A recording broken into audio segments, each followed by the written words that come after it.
Welcome back to Pure Gym. So I'm going to take you through another workout that I did. This is a warm-up, by the way, so using a resistance band, I'm warming up my biceps here. Previously I was doing a bit of shoulder warm-up, and now I am warming up my upper back. So this is the traps that will get nicely warmed up, and finally I'm doing this scapular activation. This is the elevation and depression of the scapula, which is needed to initiate any kind of pull-up. Speaking of pull-ups, this was my first exercise. So I went with a underhand grip, as you can see, making sure I drive my elbows right down and my chest is out. Focus on pulling my chest up to the bar and chin goes over the bar as well. And I'm controlling the eccentric, so the lowering part of the movement, just to make sure my muscles are under tension throughout and I'm not just using momentum. This is a superset, so the next exercise I did was a push-up. So a narrow grip places a lot more emphasis on the triceps as opposed to a wider stance push-up, which will place a lot more tension on the chest. So I think I did 4 sets of this. The workout program will be at the end.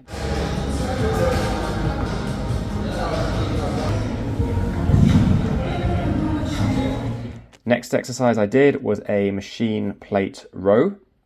So this was a overhand stance with a slightly wider grip. So again, driving my elbows right back, thinking of squeezing the shoulder blades together. Slightly tilting my shoulders forward a little bit as I extend my elbows. That's just to allow for full range of motion, because there's quite a lot of that enabled with the shoulder joints, or certainly the scapular bones in your upper back.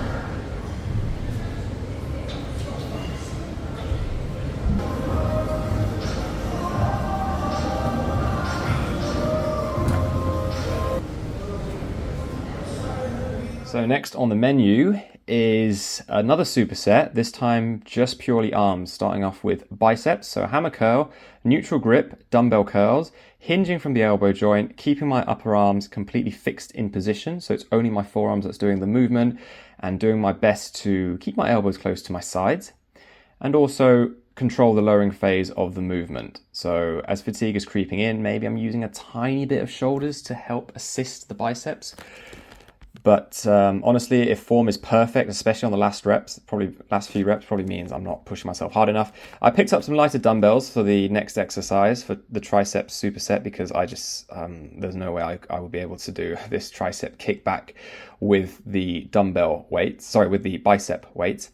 So same idea, upper arm still, forearm moving, hinging at the elbow joint and extending my elbow joint so my hands come up to elbow height.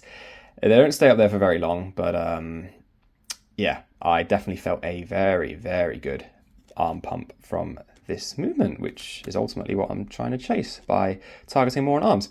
Cool. Next exercise, I think we went to the cables, did we? Yes, we did. So I went with a straight arm lat push down.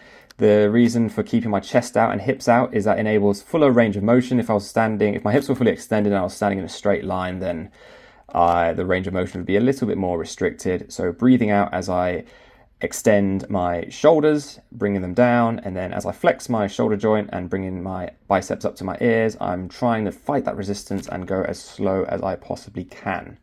So I think this was 4 sets as well. This was an exercise on its own. Yeah, the face is coming out again. Gritted teeth, squinty eyes.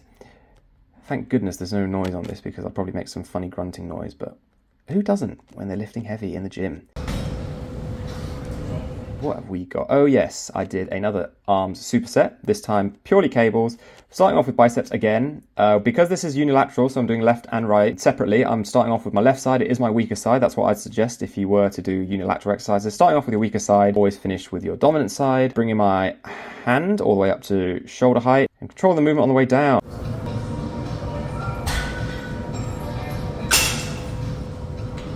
And then after this, quickly move the pulley attachment right up, because I'm going to do a tricep single arm extension. So it's an underhand grip and I'm keeping my upper arm still.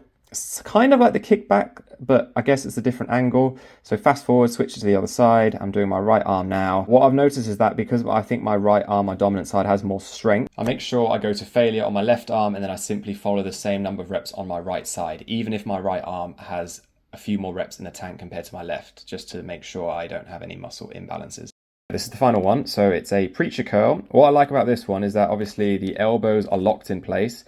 My elbows are also in front of my torso, which is going to target a slightly different muscle in the biceps, and I'm controlling the movement on the way down. Again, all the blurs are out because there's quite a few people around me and they probably don't want to be shown to the world. Full elbow flexion, bringing my hands right up to shoulder height and doing as best as I can to resist the load on the way down. So yeah, deep breaths, because that helps me exert a bit more force than I usually would if I don't control my breathing. You can see the workout program right here. So yeah, as I said, no 5 sets this time, not like the previous video, but as you can see on the very left hand column, there are 3 superset exercises that I did, or 6 in total. Quite a intense workout, but the supersets I quite like because they're more efficient for your workout. You can get a hell of a lot more done in a shorter period of time, just simply by doing back-to-back exercises with minimal or no rest time in between, if you've got any kind of muscle groups which are lacking. So thanks for watching this video, and I'll see you in the next one.